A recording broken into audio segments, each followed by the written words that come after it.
বিচ্যুতি ঘটাই দেই তাহলে কিন্তু আমরা এক মুহূর্তে পাবো না। ত্রুটিমুক্ত যদি এক মুহূর্ত ভজন করি তাতেই ভগবানের লাভ করবো, এটা এখানে পূর্বত বলতে চাচ্ছেন। অভিমান নিয়ে অহংকার নিয়ে লাভ প্রতিষ্ঠা নিয়ে যে ভজন করা হয় সেটাকে কিন্তু যথার্থ ভজন বলা হয় না। লাভ পূজা প্রতিষ্ঠা ছেড়ে দিয়ে, ধ্যেয়ত্ব বুদ্ধি ছেড়ে দিয়ে, অভিমান ছেড়ে দিলে মুহূর্তকাল যদি ভজন করা হয় সেই ভজন মধ্যে ভগবানকে লাভ করা যায়। হরে কৃষ্ণ। এক মুহূর্তে ভজন করলে প্রভু এখানে বলছে ভগবান লাভ হয়ে যায়।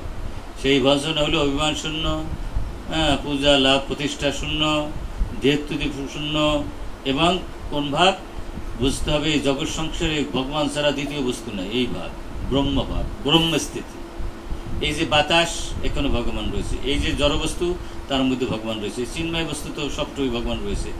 ভগবান নাই এমন কোনো জায়গা নাই। সর্বাম কলিদম ব্রহ্ম, এই ব্রহ্মভাব, ভগবান ছাড়া দ্বিতীয় বস্তু নেই। এই অনুভূতিটা আমাদের মধ্যে থাকতে হবে। এই জন্য বলছে এসা ব্রহ্মস্থিতি। কিন্তু দুর্ভাগ্য হলো আমরা যদি অভিমান থাকে, অহংকার থাকে, নির্বুদ্ধিতে থাকে, এই ভাব আসতে চায় না। এবং এই ভাব আমার প্রহ্লাদ মহারাজের আসছিল ব্রহ্মস্থিতি। ভগবান কোথায় আছে? যে সব জায়গায় আছে। আমাদের কি ওই সেই অনুভূতি হয়? ভুলেই তো যে সাথে মনে থাকে নাকি? যদি বলে যে এটা হয় মিথ্যা কথা। আমরা তো ভাগ করি, ওই ভগবানকে ভাগ করিয়ে ফেলাই, তাই না? এই জন্য আমরা ভগবান পাই না। আর প্রহ্লাদ মহারাজের মধ্যে যদি ভাবতে পারতাম যে সর্বাম কলিদম ব্রহ্ম, ব্রহ্ম নাই কোথাও। এখানে আমরা যারা সাধারণ জীব যদি ব্রহ্ম সব জায়গায় থাকে, দেখি না গান, এরকম কুতকুলো আমরা করি। কারণ ব্রহ্ম দেখবো কি? এই চক্ষু দিয়ে তো দেখা যাবে না। আমার চক্ষু কি? দিব্য চক্ষু। দিব্য চক্ষু হইলে ভগবানের দেখা যায়। আর যদি প্রেমের অঞ্জন বল, কামের অঞ্জন দিয়ে কি ভগবানের দেখা যাবে নাকি? আমরা তো কামের সাগরে হাবুডুবু খাচ্ছি, অহংকার অভিনয় হাবুডুবু খাচ্ছি, আমি আমার ভাবে হাবুডুবু খাচ্ছি, ধ্যেয়ত্ব বুদ্ধিতে হাবুডুবু খাচ্ছি, তাহলে ভগবানকে দেখবো কি করে?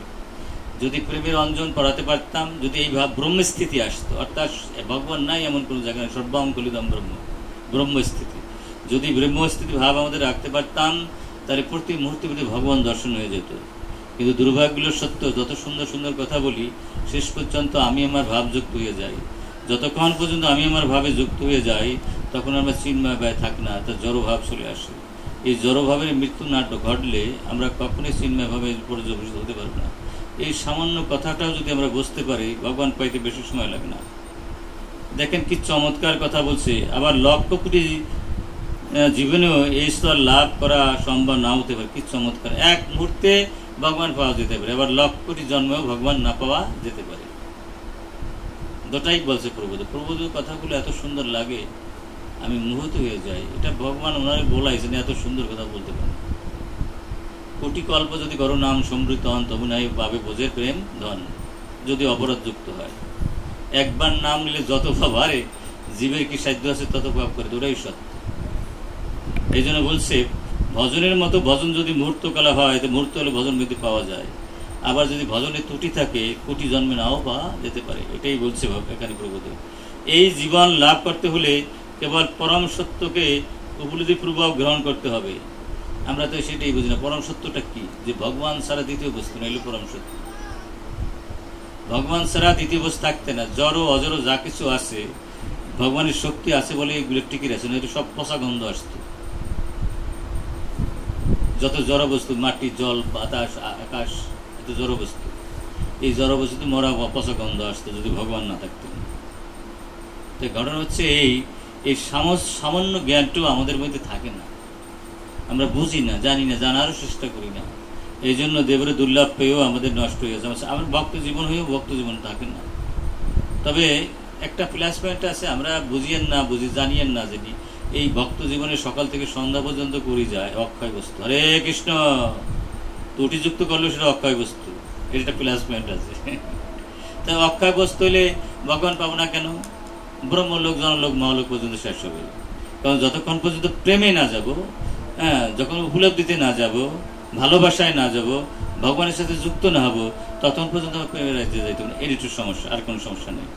এখানে দেখেন কি সুন্দর কথা বলছে। খটাঙ্গ মহারাজ তার মৃত্যুর মাত্র কয়েক মুহূর্ত পূর্বে ভগবানের চরণারবিন্দে আত্মসম্বরণ করে ফলে জীবনের শেষ পর্যায়ে উপনীত হয়েছিলেন। এখানে কথাটা কি চমৎকার। খটাঙ্গ মহারাজ এত বড় যোদ্ধা ছিল, অসুরে তার সাথে পারত না। খটাঙ্গ মহারাজের নাম শুনলে অসুররা ভয়ে পলাইতো, এত বড় বড় যোদ্ধা ছিল। দেবতারা তাকে হায়ার করে নিয়ে গেছে, বহু বছর যুদ্ধ করেছে এবং যুদ্ধের সমস্ত অসুরকে পরাজিত করেছে খটাঙ্গ মহারাজ। তা যুদ্ধে যখন জয় হইল, দেবতারা বলছে যে যুদ্ধ তো জয় হয়ে গেছো, এখন আমি যাই। বলে আমি তো বাড়িতে যাব, ঠিক আছে, তা আমার সাথে আমার মানে কতটুকু সময় আছে? বলে দেখো, না না, সময়ের কথা পরে, এখন তুমি বলো, তুমি তো আমাকে এত বড় হেল্প করেছো, তুমি যা চাও, ব্রহ্মলোক চাও আমরা দেবো, সত্যলোক চাও, মহালোক চাও, জনলোক চাও, তপলোক চাও, যত আছে তুমি যা চাও তোমাকে আমি দান করবো, কারণ তোমার জন্য আমরা এই স্বর্গটা জয় করতে পারছি অসুরকে, তুমি যা চাও তাই দেবো। বলে না না, এগুলো তো স্বপ্ন, জনলোক মহালোক তপলোক সময় সব নিয়ে যাবে, যা সময় নিয়ে যায় স্বপ্ন, আমি স্বপ্ন দিয়ে কি করবো? বাস্তব বস্তুতে ভগবান, বাস্তব বস্তুতে ভগবানের প্রেম, সেইটা কিভাবে পাওয়া যায় সেটা তাড়াতাড়ি বলো। তো বলছে সেটা তো শুদ্ধ ভজনে হবে। বলে আমার সময় আছে, কতটুকু সময়? বলে মুহূর্তকাল। মুহূর্তকাল একেবারে নিঃসংকোচে নির্দ্বিধায় দেহত্ব বুদ্ধি শূন্য হয়ে আমি আমার ভাব শূন্য হয়ে সমস্ত ইন্দ্র দিয়ে ভগবানের ভজন করছে। মুহূর্তকাল ভজন করার মানে বইমাইতে বৈকুণ্ঠ চলে গেছে। আর আমার মতো মানুষ হয়তো জন্মান্তরে যাবে না, কারণ দেহত্ব বুদ্ধি ছাড়তে পারতেছি না, আমি আমার ভাব ছাড়তে পারছি না, স্বয় সঙ্গ মদয় ছাড়তে পারতেছি না, ঘুরে আসে আমি আমার ভাব চলে আসে, রজগুণের ভাব চলে আসে, তমগুণের ভাব চলে আসে, সাত্বিক গুণের ভাব চলে আসে। যতক্ষণ পর্যন্ত আমি গুণাতীত না হচ্ছি ততক্ষণ আমি শুদ্ধ ভক্ত হতে পারছি না, আর যতক্ষণ পর্যন্ত শুদ্ধ ভক্ত না হচ্ছি তখন আমি ওই ভগবানের লোকে যেতে পারবো না। এই সেট ভার্সেস গ্যারান্টি, এটা বহু জায়গায় আছে, এক জায়গায় দুই জায়গায় না। জনলোক মহালোক তপলোক বন্ধ করে যাব, এবং যদি অভিমান শূন্য না হতে পারি, দেহত্ব বুদ্ধি শূন্য না হতে পারি, জড় বুদ্ধি যদি শূন্য না হতে পারি, এটা বহু জায়গায় উদ্ধৃত আছে, সেটা আমরা দিতে পারি উদাহরণ। কিন্তু এখানে প্রভু তাই বলছে যে মুহূর্তকাল ভজনের মধ্যে তুমি ভগবান পেয়ে যাবা এবং কোটি জন্মে তুমি না পেতে পারো। প্রভু তো কিন্তু দুটাই বলেছে। নির্বাণ কথাটির অর্থ হচ্ছে জড় জীবনের সমাপ্তি। এখানে যেমন আমরা যদি জনলোক মহালোক তপলোক যাই, সেখানে কিন্তু জনজীব থাকবে, এবং যতক্ষণ পর্যন্ত আমরা মুক্তি না পাবো, অর্থাৎ মুক্তি তো 5 প্রকার আছে, ততক্ষণ পর্যন্ত আমাদের জড়জগতের জনজীবন থেকে যাবে। আর এখানে সাজুজ্য মুক্তি, সাজুজ্য নয় ভক্ত যাতে ব্রহ্মক্য, 5 পদের যে মুক্তি আমরা জানি, তাই না? সামৈক্য, সালক্য, সারক্য, শাস্তি, সাজুজ্য, না? এই 5 পদের মুক্তির মধ্যে ভক্তরা কখনো সাজুজ্য মুক্তি নেয় না। কেন সাহায্য নেয় না? এই জন্য যে যদি সাজুজ্য মুক্তি লয়, তাহলে এখানে ভগবানের সেবা থাকে না। আর সবচেয়ে বড় আনন্দ হচ্ছে সেবার আনন্দ, এত আনন্দ আর কোথাও নেই। এই জন্য আমাদের ভিতরে দেখা যায় কি জুয়ান কি বৃদ্ধ, আমরা যারা একটু ইস্কনে আছি, যারা ভক্তি লাইনে আছে, আমরা কিন্তু সেবায় কখনো কুণ্ঠাবোধ করি না, যত সবাই কষ্ট হোক না কেন। এই মঙ্গলবারিতে করা এটা তো কষ্টের কাজ, 3টে উঠে, আর বিশেষ করে শীতকালে ওরে কি মানে এত শীত, মানে লেপতেই সারা চায় না, জামা করে সারিতে জলের ভিতরে জাপ দাও। এটা তো করি, আমরা সবাই করি, তাই না? মাঘ মাসে করি। তাই এই যে এটা একটা আনন্দ, এটা আনন্দ, ঈশ্বরটা আনন্দ আছে, আনন্দ না হলে তো ত্যাগ করে করতাম কি করে? এই যে অমঙ্গলবারিতে আনন্দ আছে, এই যে আমরা ভগবানের সেবা দিচ্ছি, অর্চনা করছি, এ তো আনন্দ আছে, নাহলে করতাম? ওই আনন্দ ওই দুঃখের চেয়ে 1000 কোটি গুণ সুখের, সেজন্য আমরা করি। কিন্তু বিষয় হচ্ছে যারা সাজুজ্য মুক্তি চায় তারা কিন্তু এই আনন্দটা পায় না। সাজুজ্য নয় ভক্ত যাতে ব্রহ্ম, কারণ কেন পায় না? যেমন এই মায়ের আগে যে লক্ষ্মী মা আসতেছে, যদিও আসে ভালো না, আসেই তো। তা এখন এই যে মায়েদের বড়টার নেশা হইলো মানুষকে খাওয়াইয়ে সুখী হওয়া, 14নি মা এরকম 2-1টা পোড়া কপাল গেছে, রান্নার আগে কি নিজে খাইলে রান্না করার পরে, তার খবর আমি দেখেছি নিজের চোখে, যে আমি খুব ব্যস্ত তাই খাচ্ছি। আর শয়তানি কথা, আমি এসে খোঁজ করে দেখলাম যে না, বলে লুবি রান্না টান্না করে আগে নিজে খাইল, হয়তো লক্ষে বা 1000-এ একটা, কিন্তু 99% মারাই হলো সবচেয়ে বেশি ভালো। এরা এদের যদি লোককে খাওয়াতে পারে সেটাই তাদের আনন্দ, নিজে না খাইয়া অন্যকে খাওয়াতে পারে সেটা চরম আনন্দ পায়। আর আমরা যারা একটু ভক্ত হয়েছি, আমাদের সবচেয়ে বড় আনন্দ হলো ভগবানের যে খুশি করতে পারে যদি ভক্ত। আর সেই আনন্দের যে কি আনন্দ, সে যে ভক্তরাই জানে। নইলে এই যে আমাদের সিনিয়র ইঞ্জিনিয়ার প্রভু, সে তো দেখি ওই বেটিটি ধরতে হাত কাটে, তাই না? ফুলটা দিত হাত কাটে, বয়স তো কম না, আমার তো 10-15 বছরের বড়, সেটিখানি কথা। তারপরে সে সেবা দিচ্ছে, এই আনন্দ তিনি দিচ্ছে, নাহলে দিত? নিশ্চয়ই সেই কষ্টের মধ্যে সেটা আনন্দ পাচ্ছে, সেই আনন্দের সাথে তুলনা হবে না কেউ। কিন্তু সেই আনন্দ কিন্তু যারা সাজুজ্য মুক্তি পায় তা পায় না মা। এই জন্য সাজুজ্যরা নাই ভক্ত তাতে ব্রহ্মজ্ঞ, তারা ব্রহ্মে বিলীন হয়ে যেতে চায়। কিন্তু একটা জিনিস আমাদের মনে রাখতে হয়, মা তো ভক্ত, মাকে আমার খুব পছন্দ হয়, কিন্তু আর মাগুলো কোথায়, হারাই গেল নাকি? ও মা, আচ্ছা যাক, তারা বলেছে আপনার কথা আমরা সবাই শুনি। তা ওই ঘরের ভিতর শোনা, সামনে বাড়ি শোনা, আকাশের পাতাল ব্যবধান। আচ্ছা, ওরা আনন্দ কেন পায় না?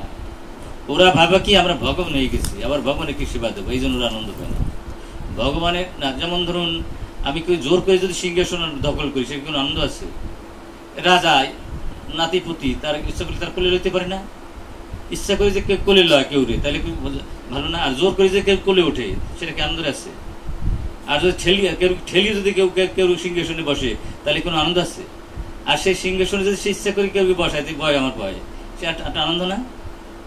এখন যারা নির্বিশেষবাদী তারা ভাবে কি যে ভগবান হয়ে যাও আমরা, আর সেই জন্য ভগবানের তারা কোনো সেবা দেয় না। এই জন্য ভাগবত কি চমৎকার বলছে, পতান্তি অদ যুষ্মজ অগ্র। এই সমস্ত পুরাকাবালিরা যে সাজযুক্তি মুক্তি পায়, তারা কখনো ভগবানের সেবা দিতে চায় না। ওরা কাকে আমরা ভগবান হয়ে গেছি, এলে নির্বোধ, বিশ্ব নির্বোধ। এখানে আমার শুদ্ধ ভক্ত অনেকেই রয়েছেন, আপনারা এটা বুঝবেন। সাধারণ মানুষ বোঝা খুব কঠিন, এবং সহজ করে বলে না বোঝার কিছু নাই। এখানে সবাই সামনে যারা আছে সবাই ভক্ত বুঝবেন না। ওমা একটা নীল পাখি, তাই না? নীল টিকা পাখি, সে যদি নীল গাছের মধ্যে ঢোকে মা, আচ্ছা ওই গাছে যখন টিয়া নীল টিকা পুয়ে বসে থাকে, দূর থেকে তো মনে হয় যেন গাছের মধ্যে মিশে গেল। আসলে কি গাছের মধ্যে মিশে যায়? আলাদা থাকে না ওমা? দূর থেকে কত গাছ আপনাদের এখানে, আমি প্রত্যেকদিন সকালবেলা গাছ দেখতে যাই, আমার খুব ভালো লাগে প্রকৃতি। বুঝছেন, প্রকৃতি হচ্ছে ভগবানের বিভূতি, ভগবান হচ্ছে অভিন্ন, এবং ওখানে আসলে ভগবানের স্মৃতিটা বেশি মনে করে। এই যে যারা ন্যাচারাল ভাবে সৃষ্টি হয়, এরা হচ্ছে ভগবানের বিভূতি। পাহাড়, তারপরে ওই বন, নদী, সাগর, এগুলো ভগবানের বিভূতি। আচ্ছা, নীল টিয়া